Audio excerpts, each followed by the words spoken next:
Good morning and welcome to Darshan. I'm Kanika Chadda.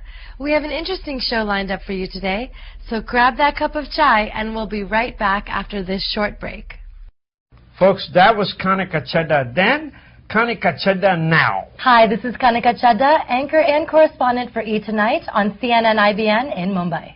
And welcome back. Thank you. It's a pleasure to be here. Yes, tell me all about your job in Bombay now. Okay, so I moved about 2 years ago, and I'm working with CNN IBN. IBN stands for Indian Broadcasting Network, and the show that I anchor and report for is called E! Tonight. So it's kind of like Entertainment Tonight, E! News. We do Bollywood, Hollywood daily news, and fashion. And so it's kind of the fun beat, being a part of the Entertainment Bureau. Now, CNN is still CNN there. It's all news, right? Yes, yes. It is a news, English medium news channel, and it's CNN's sister station in India. Now, how long ago were you a host-intern here at Darshan? That would have been, I think, 4 years ago. So, let us follow your journey. So what did you do after you left from here? Okay, so after that, being at Darshan, I want to first tell you, was an amazing platform to start on. And I think that gave me the foundation to pursue my graduate studies. I went to University of Miami and got my master's in broadcast journalism. And then after that, I kind of moved to India on a whim. I had some friends who are journalists out there. They were writing for Times of India, and they were telling me that the news channels there are relatively nascent, and you could pretty much get picked up right away. Just, try your hand at it.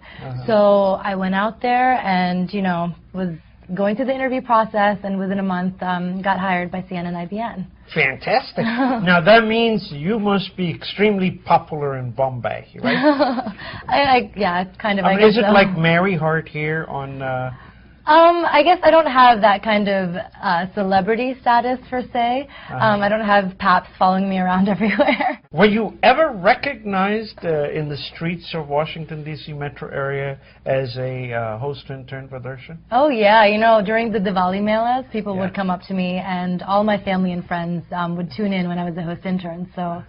Yeah. But so is that the same thing with your show over in Bombay? People recognize you on the streets? Well, like Bombay's got a bigger population. I mean, the country's 1 billion people. Yeah. So, yeah, not quite as much recognition, but I do have a following of expats and youth that do tune into our channel. So. Now, you are a journalist by profession. You do some writing too. Did you ever write for any magazine or newspaper? Yes, I do. I do write for the Sindhian magazine. It's a Sindhi Society magazine. Oh, wow. Yeah. Did you know I'm Sindhi? Yes, I did. We're actually going to be profiling you soon. So. Oh, wow. Yes. Thank you. And another one is Hello, like the UK magazine, so that's also a society. Were you there when the tragic event of 26/11 happened in Bombay? Yes, I was, unfortunately. And I actually ended up having to spend the night in the newsroom.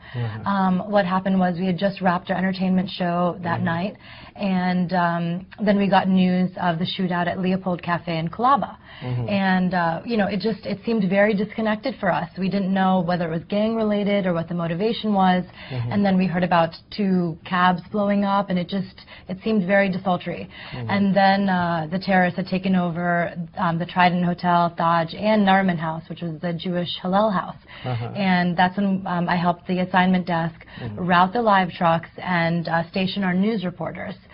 So even the Entertainment Bureau did get involved in the coverage. And after those harrowing 60 hours, I did meet with some survivors and interviewed them.